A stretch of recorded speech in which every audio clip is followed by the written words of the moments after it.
well, you mean keep calling? Yes, keep calling until you get an answer.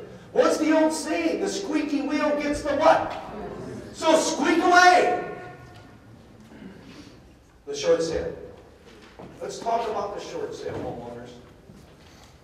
Let's go over the short sale versus foreclosure analysis. In a short sale, you have a negotiated settlement. Versus in a foreclosure, you have a court settlement. In a short sale, your credit is bruised. Versus in a foreclosure, your credit is ruined. In a short sale, you have some peace of mind that you have a professional realtor out there helping you, marketing your property, and trying to get it sold as quick as possible so that you can avoid foreclosure. Oh, your question is, can you do a short sale on your own? You mean like for sale by owner? No, you can't. It won't work. See, the bank wants a third-party negotiator involved. But in a foreclosure, you have no peace of mind. You're wondering where you're going to get evicted. You're not sure what's going to happen. Where you're going to take your family. What's going to happen with my family. You have no peace of mind. So in a short sale, you have some peace of mind. In a short sale, you'll be able to obtain a new mortgage in the next 2 to 3 years down the road. Versus in a foreclosure, statistically, 7 to 10 years.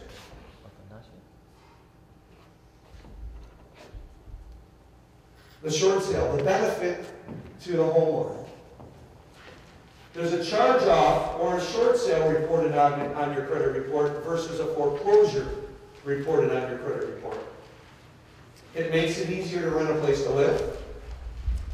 You can rebuild your credit quicker. You have a 2 to 3 year wait time to obtain another mortgage. Step 2, the selling process. When you choose to do a short sale on your home, homeowner, the selling process is this. 1, the home must be listed on the market with a realtor. Must be. 2, the home must be priced to sell. And you must have all your hardship documents to your realtor within 72 hours. 3, the bank, the lender, wants you, the homeowner, to stay in your home. I don't know how many times a homeowner has said to me, can I stay in a home on your short sale? Yes. 4, the selling process could take 1 to 6 months. 3, your realtor will start contacting the lender. They'll contact the loss mitigation department, the workout department, the short sale department, the collections department, whatever that bank calls it, they'll connect with that department. 2, your realtor will identify the property with your loan number and your social security number. 3, your realtor will send over an authorization letter so that they can communicate to you, to the bank for you. 4, your realtor will let the lender know that the property has been listed as a short sale. 5, homeowners, your realtor will send over the hard documents to their lender. Don't forget your detailed hardship package, homeowner, to give to your real estate agent within 72 hours. 4, marketing the home as a short sale. So homeowners, when a realtor markets your home as a short sale, this is what happens. In the MLS data, in any advertisements, depending on their broker's policies, they'll have terminology similar to this. Short sale, subject to lender's approval. The property is being sold as is. Well, when I bought the house, I had an inspection. I understand. And the homeowner did repairs. I can't do repairs. I know. You're not going to have to do any repairs. It's sold as is. And the buyer is fully aware of it once they write that offer. 3, your realtor is only going to let pre-approved buyers in that house. And if they say they're buying cash, they want proof of funds. So what I'm saying to you is that your realtor that's going to help you avoid foreclosure is not going to let tire kickers in the house. They're going to let real buyers in there. 5, purchase agreements. When there's a purchase agreement on your property, there will be some type of terminology like this, or an amendment, or an addendum to the purchase agreement that simply says something similar to this, depending on the broker's policy. Short sale, subject to lender's approval or bank's approval. You'll sign the offer no matter what it is. Well, I paid this. I understand. But remember, the bank's going to take a loss right off the top. You're not getting any money at closing. So what does it matter what it sells for? It's the bank taking the loss. So you'll sign the offer.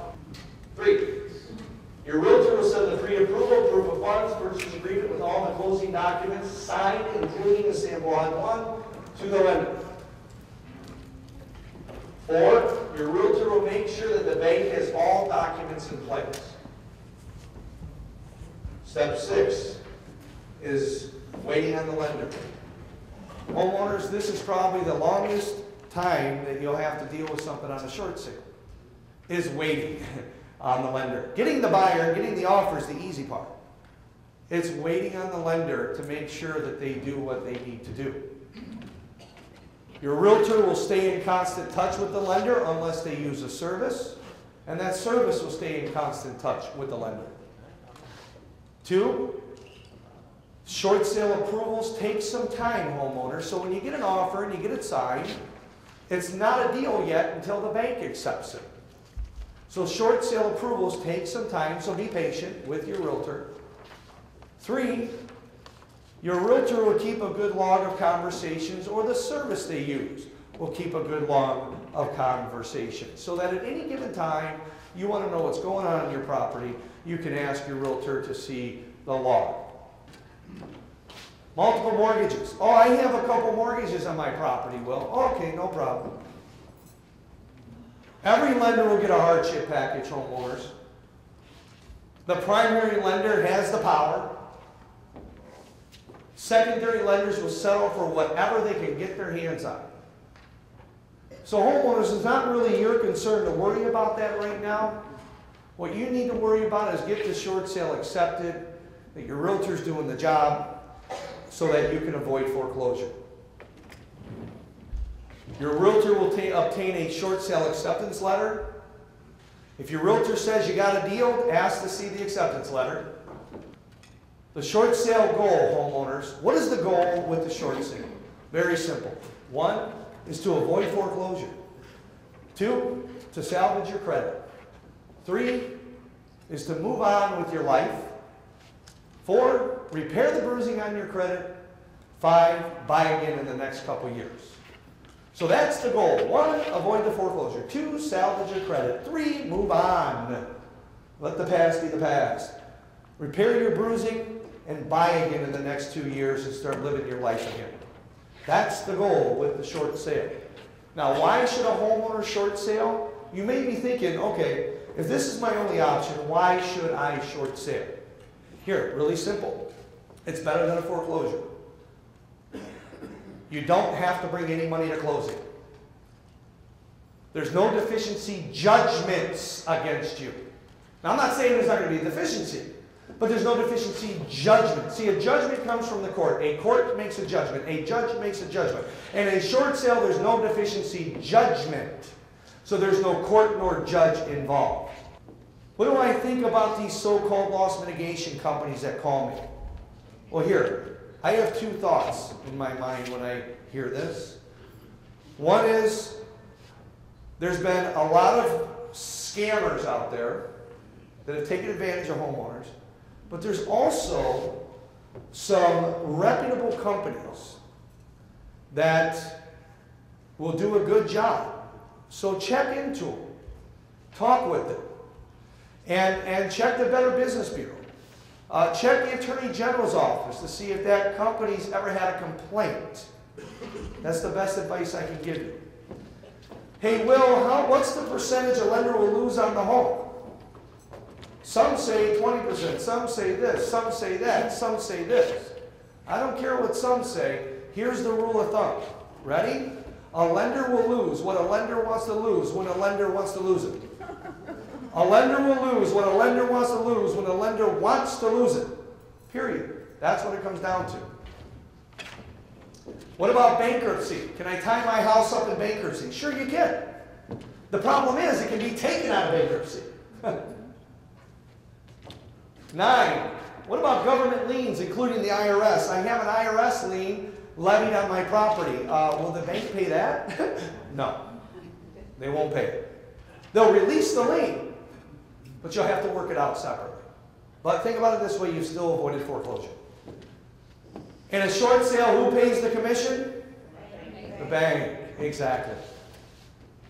So homeowners, now that you know the foreclosure process in general, what your options are, how to avoid foreclosure, the question is, and I don't want you to answer me, the question is, now that you know, what are you going to do about it? Some of you may be thinking, I'm going to talk to my local realtor. Some of you may be thinking, well, I'm going to work on this option. You know what? That's the right way to think. Start working on it. Create some action to help yourself avoid foreclosure.